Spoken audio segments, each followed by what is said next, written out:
So dear friends and dear Talmidim, once again I want to share with you a thought on the weekly Parsha, Parshas Vayigash. So the story of Yosef and his brothers comes to a dramatic climax in this week's Parsha, when Yosef finally after so many trials and tribulations and pain, finally could no longer stand in hiding. V'lo yochel Yosef lehis apek l'chol hanitzov ha'melo v'yiten es koiloi b'vechi, and he breaks down crying. And he tells his brothers, Ani Yosef ha'oid avichai. When did that happen? When Judah stands before Yosef, and he musters the courage to speak up, and he says, no, we must be Binyamin back. Ki avdecha orav esanar. I bear direct responsibility. I promised my father.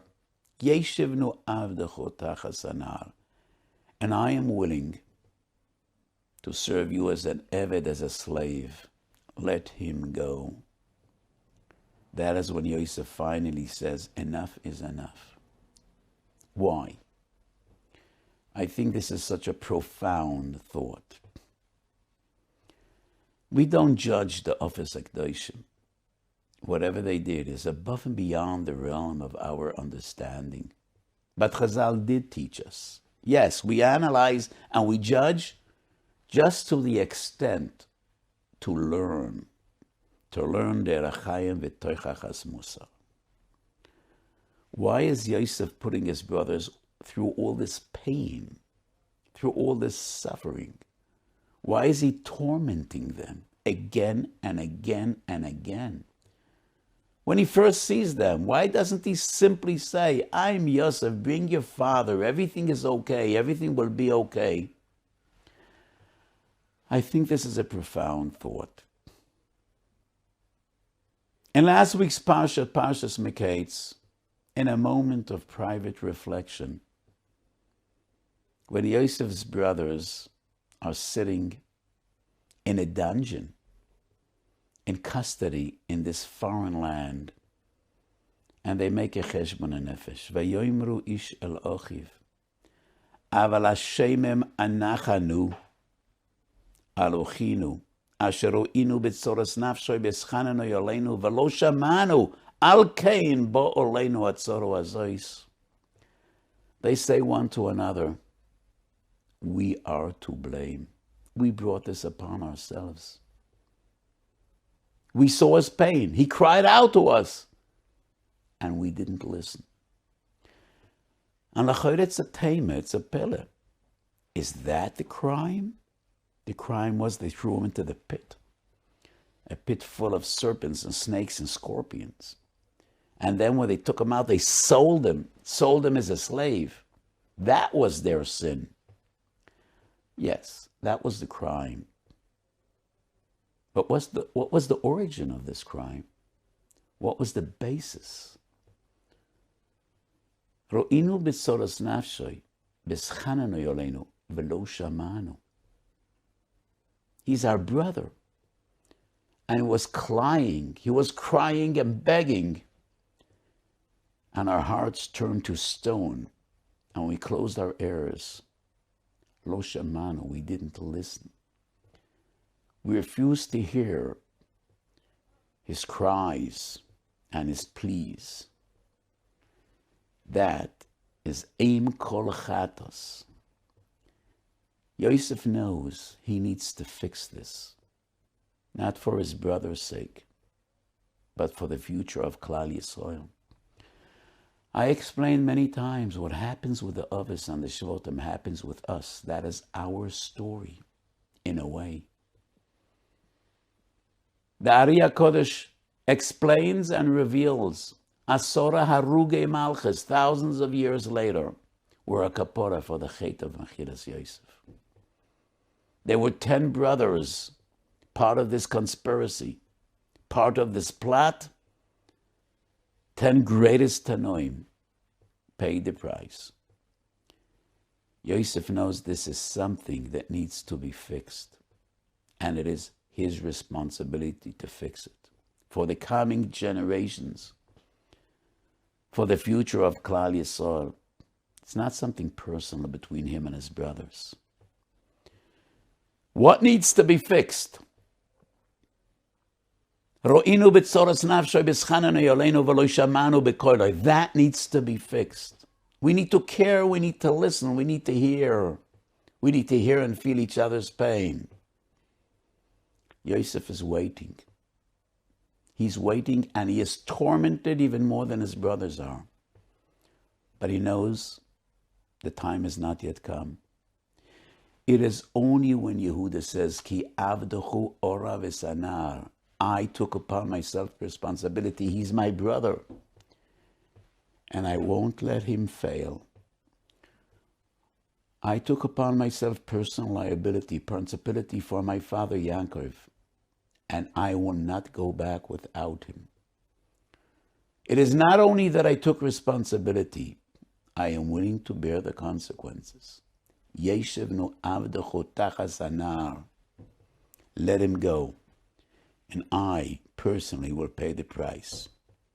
He's the culprit. The gavil was found in his bag, but we are arevim zelazeh. Yeshivnu avdechu tachas anar. It is in that moment that Yosef realizes and understands it's over. They once again feel each other. They once again bear responsibility for each other. And they are willing to pay the ultimate price to save and salvage each other. That is the tikkun. That is rectifying the chet of Mechiras Yosef. And in that moment, lo yochel Yosef lehisapek v'yiten es koiloi bevechi. Why is this relevant? We are once again in the midst of a surge of corona.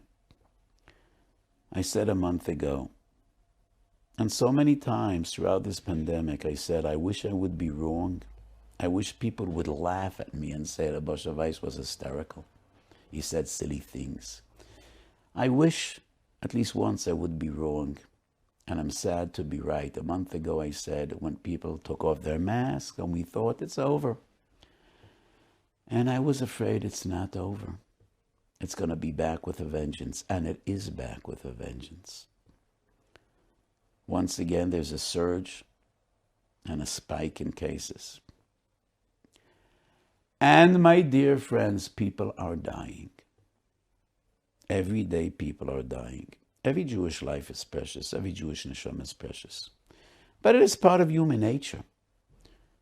When it is those closest to us that we see and we feel. So yes, some Tayari Eden died this week. One was 59 and one was 70 and one is even younger. And some very choshev people are desperately, critically ill, intubated, on respirators. And we have thousands of new cases every day. And we're not listening. We're not listening. We're not listening, we're not hearing, and many of us don't seem to care. And that is something which is totally unacceptable. That's the story of Yosef and his brothers. Ashemim anachnu asher ro'inu b'tzoras nafshei v'schananu yaleinu. So open your eyes and open your ears. And more important, open your hearts to those nebechtike families who lost loved ones. Person I knew, a Beyana Chosid, passed away at age 59. He was a cancer patient, but he was curable. He had leukemia. He got COVID, and in 1 week he passed away. I saw his daughter just a month ago. She was staying with my family for Shabbos, and she came to ask a brocha. She's a Kala, getting married in a month, and her father will not be there. because he got corona. And he didn't get it from the Malachim, from the Malachei Elyon. He got it from someone. And probably that someone should bear responsibility. This Kala will walk to her chuppah without her father. That is only one case that I happen to know. People are dying. Families are shattered and broken. We're not listening. So this week, Baruch Hashem, we started vaccinating. And I said a shir last week, and I made it very clear people should vaccinate. It's hard to please everyone.